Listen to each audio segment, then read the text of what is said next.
Dando prosseguimento ao livro de Atos dos Apóstolos, vamos hoje falar do capítulo 10, que mostra a conversão de uma família de um centurião chamado Cornélio.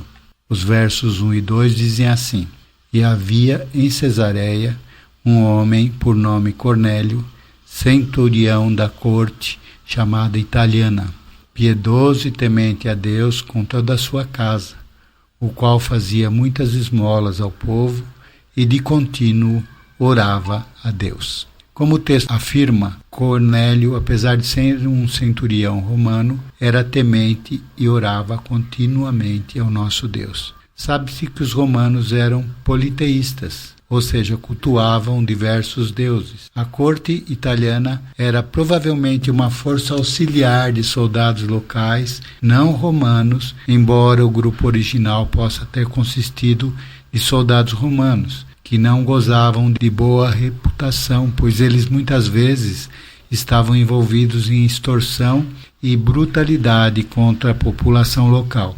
Diferente, portanto, do comportamento de Cornélio. Os tementes a Deus respeitavam as crenças e os costumes judaicos, inclusive leis dietárias e dias especiais. Eles frequentemente se associavam aos judeus, mas não estavam dispostos a se tornar prosélitos completos, uma vez que isso requeria ser circuncidado e observar outros rituais judaicos. Sabe-se também que o apóstolo Filipe tinha pregado em Cesareia, Atos 8:40, de modo que Cornélio e sua família devem ter tido conhecimento do cristianismo ali, antes desse incidente com Pedro. Os versos 3 a 6 vão dizer que Cornélio, por volta da hora 9, 15 horas, teve a visão de um anjo de Deus que disse a ele: As suas orações e as suas esmolas têm subido para a memória diante de Deus. Agora, pois, envia homens a Jope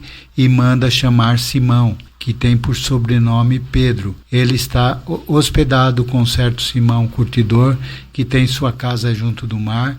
Ele te dirá o que deves fazer. Os versos 7 e 8 vão dizer que Cornélio, obedecendo ao que o anjo disse, chamou 2 de seus servos e um piedoso soldado romano de sua tropa, deu-lhes instruções e os enviou a Jope. Os versos 9 a 16 relatam a visão que teve Pedro, quando subiu ao terraço para orar, quase à hora sexta, meio-dia. O verso 10 diz que Pedro teve fome, quis comer e nesse momento teve um arrebatamento de sentidos. Os versos 11 a 13 dizem que ele viu o céu aberto e que descia a ele um vaso, como se fosse um grande lençol atado pelas 4 pontas e vindo para a terra, no qual havia de todos os animais quadrúpedes e feras e répteis da terra e aves do céu. E foi-lhe dirigida uma voz: Levanta-te, Pedro, mata e come. E o relato continua nos versos 14 a 17. Mas Pedro disse: De modo nenhum, Senhor, porque nunca comi coisa alguma comum e imunda. E segunda vez a voz lhe disse: Não faças tu comum ao que Deus purificou. E aconteceu isso por 3 vezes. E o vaso tornou a recolher-se ao céu. E estando Pedro duvidando entre si acerca do que seria aquela visão que tinha visto, eis que os homens que foram enviados por Cornélio pararam à porta, perguntando pela casa de Simão. Os versos 19 e 20 dizem: E pensando Pedro naquela visão, disse-lhe o Espírito: Eis que 3 homens te buscam. Levanta-te, pois, desce e vai com eles, não duvidando, porque eu os enviei. Todos esses eventos, interligando as vidas de Pedro e de Cornélio, revelam que o arrebatamento de sentidos que teve o apóstolo no verso 10 era algo mais do que uma experiência natural provocada pela fome. Era uma mensagem da parte de Deus. No caso de Cornélio, um anjo lhe falou, mas a Pedro foi o Espírito Santo, depois que o Senhor lhe concedeu a visão. A alternância entre o Espírito e um anjo como agentes de comunicação ocorre em outros eventos da Bíblia. Os versos 21 a 48 revelam a sequência de acontecimentos posteriores. Em resumo, relatam que após a pregação de Pedro, ocorreu a conversão e o batismo com o Espírito Santo, tanto de Cornélio e sua família, e também de outros presentes. Os versos 21 a 24 vão dizer que Pedro, obedecendo ao Espírito, foi receber aqueles homens. Eles logo lhe contaram a visão que teve Cornélio. Pedro os mandou entrar, e no dia seguinte foram todos para Cesareia, tendo na comitiva também alguns irmãos de Jope. Cornélio já os estava esperando com seus parentes e amigos mais íntimos. Os versos 25 e 26 assim dizem: E aconteceu que, entrando Pedro, saiu Cornélio a recebê-lo, e prostrando-se a seus pés o adorou. Mas Pedro o levantou, dizendo: Levanta-te, que eu também sou homem.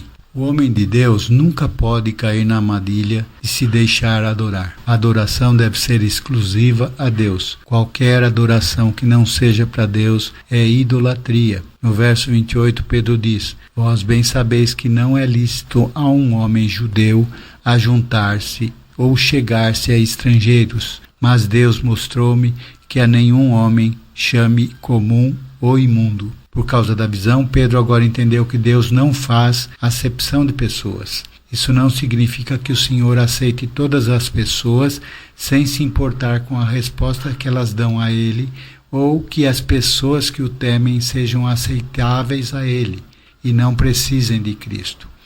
Antes, significa que Deus não exclui nenhuma nação ou etnia da oferta da salvação. E no verso 29, Pedro continua: Por isso, sendo chamado, vim sem contradizer. Pergunto, pois, por que razão mandastes chamar-me? Do verso 30 ao 33, Cornélio relata as coisas espantosas que lhe haviam acontecido. Que há 4 dias atrás, ele estava em sua casa jejuando e orando, verso 30. Então apareceu um homem com vestes resplandecentes, dizendo que a oração dele havia sido ouvida e que as esmolas que ele dava estavam em memória de Deus, verso 31. E ordenou que chamasse a Pedro, que estava em Jope, na casa de Simão, o curtidor, e que esse deveria saber o que fazer. Verso 32. Tendo ele obedecido, estavam todos ali para ouvir o que Deus iria falar. Verso 33.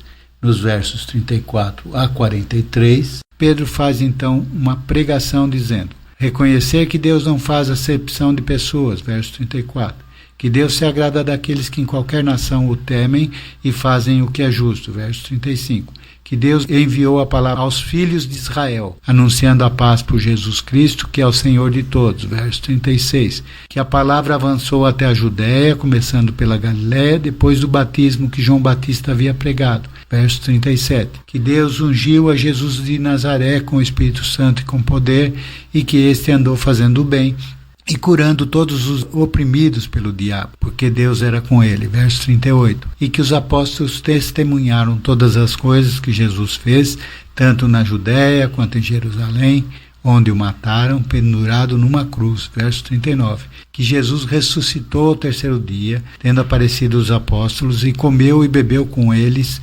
depois de ressuscitado, verso 40 e 41. Que Jesus ordenou que os apóstolos pregassem ao povo, testificando que ele havia sido constituído por Deus, juiz dos vivos e dos mortos, verso 42. Que a Jesus já haviam dado testemunho todos os profetas de que todos que nele crescem receberiam por seu nome o perdão dos pecados, verso 43. Talvez essas pessoas já haviam ouvido falar algo a respeito de Jesus. Porém, era ainda necessário, no entanto, que testemunhas de sua vida e de seus feitos viessem e completassem qualquer lacuna no conhecimento e chamassem as pessoas à fé salvadora. Os versos 44 a 48 vão relatar o resultado do discurso de Pedro. E dizendo Pedro ainda estas palavras, caiu o Espírito Santo sobre todos os que ouviam a palavra. E os fiéis que eram da circuncisão, todos quantos tinham vindo com Pedro, maravilharam-se de que o dom do Espírito Santo se derramasse também sobre os gentios, porque os ouviam falar em línguas e magnificar a Deus. Respondeu então Pedro: pode alguém porventura recusar a água para que não sejam batizados estes, que também receberam, como nós, o Espírito Santo? E mandou que fossem batizados em nome do Senhor. Então rogaram-lhe que ficasse com eles por alguns dias. Em Atos 10 podemos aprender 5 importantes lições. A primeira, o Evangelho é para todos. O episódio de Cornélio e Pedro nos ensina que o Evangelho não é exclusivo para um grupo étnico ou cultural específico, mas é para todas as pessoas, independentemente de sua origem. A importância da obediência ao Espírito Santo é o segundo ensinamento. Tanto Cornélio quanto Pedro obedeceram à voz do Espírito Santo. Cornélio enviou mensageiros para buscar Pedro e Pedro concordou em ir com eles, apesar de todas as suas dúvidas iniciais. Isso destaca a importância de estarmos sensíveis à orientação do Espírito Santo em nossas vidas e obedecermos prontamente às suas instruções. O terceiro ensinamento é a remoção de barreiras culturais. Pedro, um judeu, entrou na casa de um gentil. Cornélio, algo que anteriormente era considerado tabu pelos judeus. Esse evento marcou a remoção das barreiras culturais entre judeus e gentios e demonstrou que em Cristo não há distinção de raça, nacionalidade ou status social. A graça e o perdão de Deus é o quarto ensinamento. A visão de Pedro sobre os animais impuros e a resposta de Deus: não chames tu comum ao que Deus purificou, Atos 10:15, ensina sobre a graça e o perdão de Deus que está disponível para todos os que se arrependem e creem em Cristo. O quinto ensinamento, a preparação de Deus para a evangelização. Deus preparou tanto Cornélio quanto Pedro para esse encontro divino. Ele deu a Cornélio uma visão e enviou mensageiros para buscá-lo. E ele deu a Pedro uma visão que o preparou para compartilhar o Evangelho com os gentios. Isso nos lembra que Deus está ativamente envolvido em preparar o caminho para a expansão de seu reino. Aqui termina o capítulo 10. Amém?